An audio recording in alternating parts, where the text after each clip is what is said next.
अस्सलाम वालेकुम dear students, आज की इस वीडियो लेक्चर में हम कायरल सेंटर के बारे में डिस्कस करेंगे। ठीक है, हमने लास्ट जो वीडियो थी उसमें आइसोमेरिज्म को पढ़ा था और उसकी जो डिफरेंट टाइप्स हैं उनके बारे में हमने बात की थी। अब उस आइसोमेरिज्म को फर्दर समझने के लिए हमें प्लेन ऑफ सिमेट्री जो है या कायरल सेंटर जो है, ये कुछ डेफिनेशंस है। ठीक है, ये हम लोगों ने लाजमी समझनी है। अगर हमें ये समझ आ जाएगी तो हम आइसोमेरिज्म जो है उसको ईजिली समझ सकते हैं।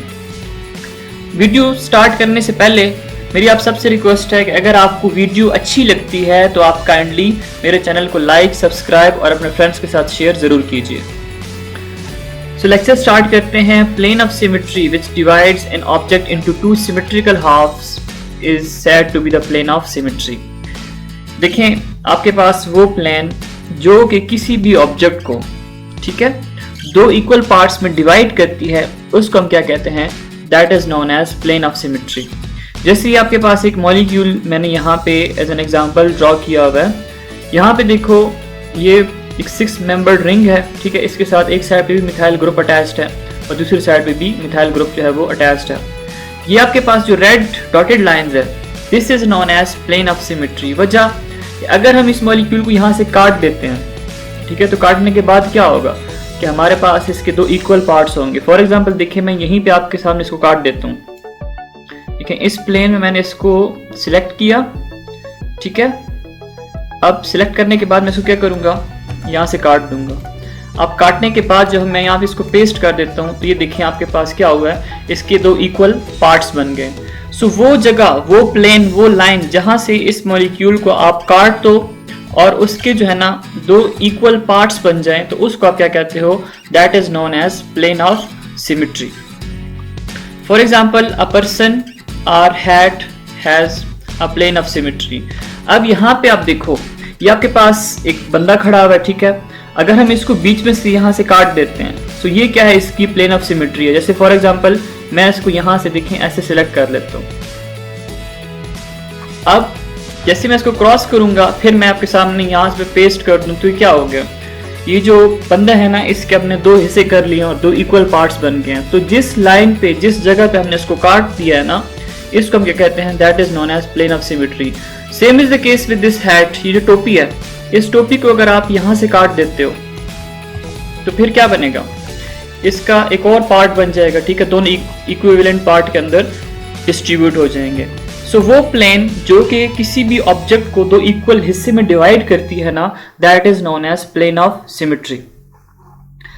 आगे लिखता है कि अ पर्सन्स हैंड और gloves lack plane of symmetry. अगर हम अपने हाथ को देखते हैं ना, उसको हम बीच में से काटते हैं तो क्या होगा कि उसके दो इक्वल पार्ट्स नहीं बनेंगे। कैसे? फॉर एग्जांपल ये हाथ है, इसको अगर लेट से यहाँ से आप काट देते हो ना, हम यहाँ से इसको काट देते हैं, ये इसका दूसरा पार्ट आ गया। तो देखें, इस साइड पे 2 फिंगर्स आ रही हैं, यहाँ पे 3 फिंगर्स आ रही हैं। ठीक है, तो इसका मतलब है कि हमारे जो इंसान हैं, हम लोग जिनके हाथ को अगर आप काटते हो बीच में से, तो उसके दो इक्वल पार्ट्स नहीं बनते। इसका मतलब है कि हमारे जो हाथ हैं या जो हम ग्लव्स पहनते हैं, उसके अंदर प्लेन ऑफ सिमेट्री एग्जिस्ट नहीं करती है। So an object lacking plane of symmetry is called dissymmetric or chiral object. ठीक है, वो ऑब्जेक्ट जिसके अंदर प्लेन ऑफ सिमेट्री एग्जिस्ट नहीं करती है, उनको आप क्या कहते हो? Those objects or those compound or those molecules are known as chiral objects। यहाँ पे देखो, ये है, ठीक है, हैंड, जिसको हम यहाँ से डिवाइड करें भी ना तो ये दो इक्वल पार्ट्स के अंदर डिवाइड नहीं होगा। इसका मतलब है इसके अंदर प्लेन ऑफ सिमेट्री मौजूद नहीं है। जब प्लेन ऑफ सिमेट्री मौजूद नहीं है तो इसको आप क्या कहते हो? These type of object or molecules are known as chiral objects।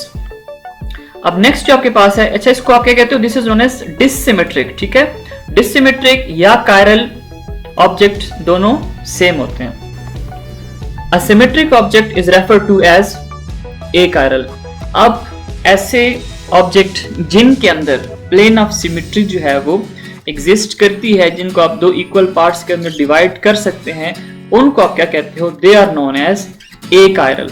A chiral कौन से हैं? जिनको आप दो इक्वल पार्ट्स के अंदर डिवाइड कर सकते हैं। जैसे आपके पास यहाँ पे हैट है, टोपी, ये जो बंदा खड़ा हुआ है, या जैसे यहाँ पे एक मॉलिक्यूल मैंने बना के दिया है, ड्रॉ करके दिया है। तो ये जो है these are known as achiral molecules या achiral object. A dissymmetric object can not be superimposed on its mirror image. देखें, अब यहाँ पे जो चीज आपने समझनी है ना वो है सुपरइम्पोज्ड। सुपरइम्पोज्ड का मतलब ये है कि जब आप एक चीज को दूसरी चीज के ऊपर रख देते हैं। जैसे फॉर एग्जांपल ये यहाँ से आप इसको समझने की कोशिश करें, ये आपके पास क्या है, this is the left hand, ये आपके पास क्या है, आपका राइट हैंड है। अब आप क्या करें कि एक हाथ को दूसरे हाथ के ऊपर फिक्स करने की कोशिश करें। अब इस तरह होगा क्या कि यहाँ पे जो थंब है वो लेफ्ट साइड पे है, लेकिन यहाँ पे थंब जो है वो राइट साइड पे है। इसका मतलब है कि दोनों जो है एक दूसरे के ऊपर फिक्स्ड नहीं हो सकते हैं। तो इसको हम केमिस्ट्री की टर्म जो यूज करते हैं इसके लिए, दैट इज सुपर इम्पोज। तो हम कहेंगे कि एक हैंड जो है ना वो दूसरे हैंड के ऊपर सुपर इम्पोज्ड नहीं हो सकता। सो जो डिसिमेट्रिक होते हैं, जो कायरल सेंटर्स होते हैं या जो कायरल कार्बन होते हैं, जो कायरल मॉलिक्यूल्स होते हैं, इनकी जो मिरर इमेजेस अगर आप बनाते हो तो वो एक दूसरे के ऊपर सुपर इम्पोज्ड नहीं हो सकते। Left hand for example does not possesses a plane of symmetry and its mirror image is not another left hand but a right hand. ये देखिए आपके पास यहाँ पे देख सकते हो कि ये क्या है, ये आपका हाथ है, ठीक है। ये अगर लेफ्ट हैंड है, आप मिरर के सामने खड़े होते हो तो आपको क्या नजर आएगा, इन्वर्टेड नजर आएगा। अगर आपका लेफ्ट हैंड है तो आपको राइट नजर आएगा, अगर आपका राइट हैंड है तो फिर आपको लेफ्ट हैंड नजर आएगा। वजह इसके अंदर प्लेन ऑफ सिमेट्री जो है वो मौजूद नहीं है। अगर इसके अंदर प्लेन ऑफ सिमेट्री होती तो इसका मिरर इमेज भी बिल्कुल सेम इसी की तरह होता। फॉर एग्जांपल यहाँ पे आप देख सकते हो फ्लास्क है, ठीक है। इस फ्लास्क के अंदर हमारे पास क्या है, there is a plane of symmetry. अगर इस फ्लास्क को आप यहाँ से काट देते हो तो फिर क्या होगा, दो इक्वल पार्ट्स के अंदर डिवाइड होगा ना।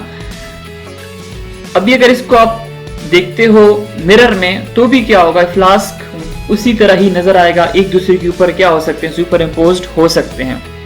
वजह क्या है कि इसके अंदर प्लेन ऑफ सिमेट्री मौजूद होती है और ऐसे ऑब्जेक्ट्स जो होते हैं they are known as achiral object, और ये जो है एक दूसरे के ऊपर सुपर इम्पोज्ड हो सकते हैं। The two are not identical because they cannot be superimposed। ये हाथों के बारे में बात कर रहा है कि अगर आपका लेफ्ट हैंड है तो आपको राइट नजर आएगा, राइट है तो फिर वो आपको लेफ्ट नजर आएगा, एक दूसरे के ऊपर सुपर इम्पोज जो है वो नहीं हो सकते। If we were to lay one hand on the top of the other, the fingers and thumb would clash। ये जो आपको मैंने बताया ना कि आप एक हाथ को दूसरे के ऊपर रखोगे तो जो थंब है, ठीक है, ये एक साइड जो है लेफ्ट साइड पे आ रहा है, दूसरा जो है वो राइट साइड पे आ रहा है, इसके बीच में क्या आता है, क्लैश आ जाती है। नेक्स्ट अगर हम देखें तो इसी टॉपिक के अंदर लिखा हुआ है कि a chiral molecule has at least one asymmetric centre and does not have a plane of symmetry. जैसे फॉर एग्जांपल आपके पास ये है एक मॉलिक्यूल, ठीक है, यहाँ पे लेट से हाइड्रोजन अटैच्ड है, यहाँ पे मिथाइल ग्रुप अटैच्ड है, यहाँ पे कोई हेलोजन अटैच्ड है, क्लोरीन अटैच हो गया, और यहाँ पे क्या है, ब्रोमीन अटैच्ड है। अब अगर आप इस कंपाउंड को काटते भी हो कहीं से तो क्या होगा, ये इसके दो पार्ट्स नहीं बनेंगे। वजह कि इसके अंदर प्लेन ऑफ सिमेट्री एग्जिस्ट ही नहीं करती है।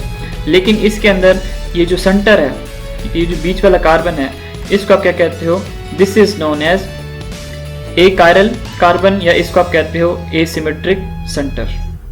ये कुछ एग्जांपल्स हैं, ठीक है, तो जिनके अंदर प्लेन ऑफ सिमेट्री जो है वो एग्जिस्ट नहीं होती है। अब नेक्स्ट जो आपके पास है, an A chiral molecule has a plane of symmetry. लेकिन अगर हम ए कायरल मॉलिक्यूल की बात करते हैं तो उसमें क्या होती है, प्लेन ऑफ सिमेट्री। जैसे ये फ्लास्क की मैंने आपको एग्जांपल एक्सप्लेन करके बताई है ना, तो फ्लास्क के अंदर क्या होती है, प्लेन ऑफ सिमेट्री मौजूद है, तो इसलिए इसको आप क्या कहते हो, this is known as A chiral molecule. So dear student, isomerism को समझने के लिए ये टॉपिक बेइंतहा का इंपॉर्टेंट था, तो मैंने अपनी तरफ से बहुत कोशिश की है, बट स्टिल अगर आपको कोई कंफ्यूजन है, किसी चीज़ की समझ नहीं आई है, तो आप कमेंट सेक्शन में पूछ सकते हैं। Thanks for watching.